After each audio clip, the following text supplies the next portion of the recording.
嗨，大家好，我是强哥，欢迎来到我的频道。今天跟大家聊一下符文。符文又是什么东西呢？我们又怎么在上面去赚一点钱呢？关注强哥，一起开创财富频道。但还是老样子啊，本期的视频内容不代表任何投资建议，股市有风险，投资需要谨慎啊。别人一下子成为了富豪，可能是放置一猜，兰博基尼就到手了。那我们在微博随行业怎么赚一点钱？去年有人踩中了铭文的机会，1万倍的涨幅，对不对？兰博基尼也是轻松到手了。那今年的机会在哪里呢？那本期视频一起来学习研究一下符文这个东西，它就是润时符文协议。我想大家应该都知道，今年4月底这个协议已经横空降世出世，大家看到了，已经带动了一波风流，直到现在的比特币的价格还是在6万 U 上下。好了，我们进入正题吧。第一，首先什么叫润时符文？在这里我相信很多小伙伴听铭文协议的也挺多的，对吧？比如奥迪老师、阿塔米扣等。那今天怎么又冒出来了一个符文协议呢？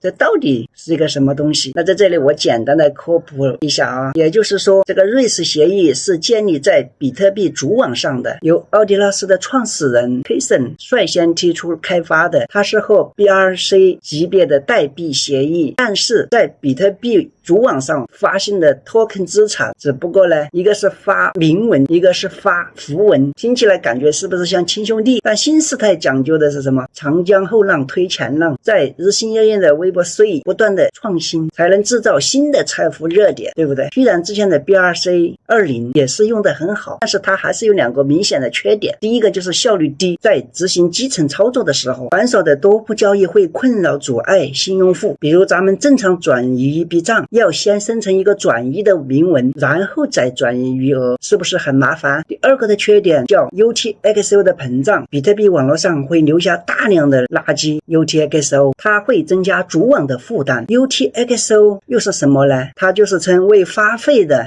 交易输出，它是比特币的记账模型。如果小伙伴们不知道的啊，可以去万能的智能 AI 上一搜就明白了。输出强哥经常用的ChatGPT，没有的账号的也在强哥链接里面有便宜的活猪链接啊，点击下载就可以了，非常方便快捷的。那为了解决这2个问题，咱们在课程一开始创建了奥迪劳斯协议，原本是为了艺术品和 NFT 上到比特币链上的，后来呢又有人在奥迪劳斯的协议上开发了 BRC20 的代币协议，这一下搞得全网的交易量激增，科森就是很生气了，你们搞什么呢？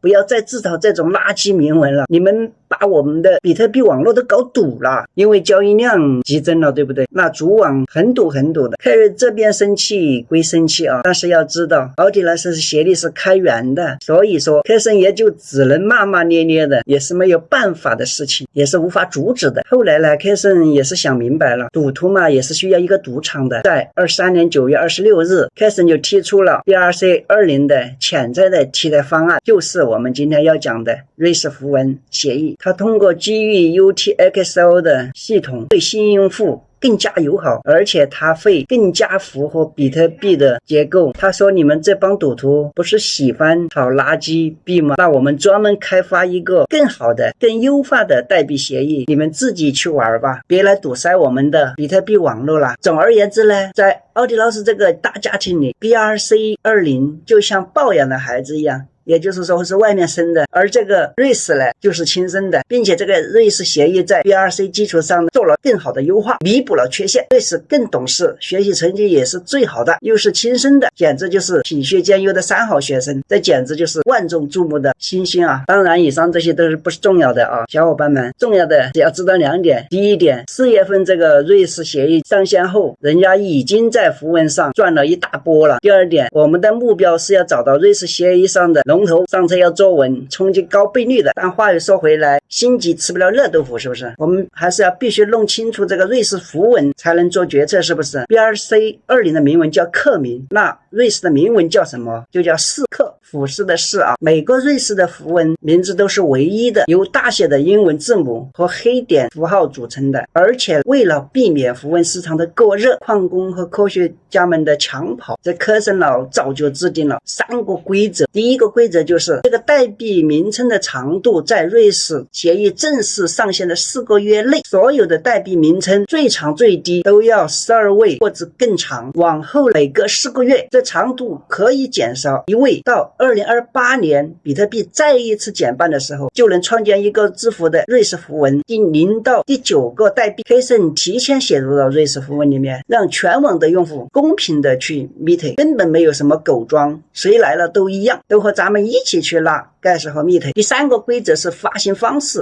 只有2种，第一种叫提前预挖，比如说项目方部署完了，自己先打过 20%， 剩余的 80% 可以再喊全网的社区去打。那第2个也是公平发射的狗庄和散户都是一起的，我们一起拼 gas 抢筹码，公平公正的。总而言之呢，这个瑞士协议 Kson 还是费尽心血设计了的我们不难看出来，他既要想这个瑞士符文活得久，而且还要活得好好的。那对我们而言，基于它的规则，我们是要紧盯那个第0号的代币，毕竟 faster is faster， 它很有可能成为瑞士的符文龙头，它的稀缺性是全网有目共睹的，对不对？那接下来我们就聊一聊赚钱的机会吧。其实赚钱的机会已经聊完了我想大家都应该 get 到了吧。散户的参与方式其实都已经很明确了主要是3种。第一种肯定是要打符文，对不对？因为趁现在符文没有投入几个月，有时间就再盯一下 Kson 的 Twitter， 有什么风吹草动直接就干。如果自己是技术程序员的话，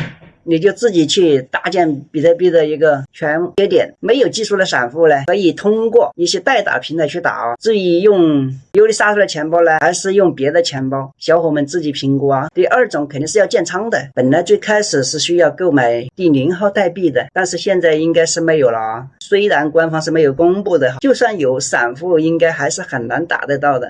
那我们就只有去专门的交易市场，在2级市场去抽看了。那我们现在的扫货价格标准是什么呢？因为现在的实质应该是在 12.2 亿U 了强哥还是在这里建议开始小额的投入防长线的一个策略，不应追求高收益暴富的投入大量的资金，还是要本着小投入，用时间加机会创造自己的小金库。第3种就是挖掘到龙2，奥迪拉斯协议当时也不只有龙1很火，对不对？后面人家的赛特斯龙2也很火，所以说要找到瑞士协议的龙2也能赶上末班车。到时候我们观察一下哪个符文的共识度比较强，持币地址比较多，会搞事会拉盘，那这种呢就是具备龙2的或龙3的潜力的股这样下来思路应该都很清楚了吧？什么是符文，对吧？订阅强哥频道同时开启小铃铛，能够在第一时间收到强哥更新的视频。好了，本视频就分享到这里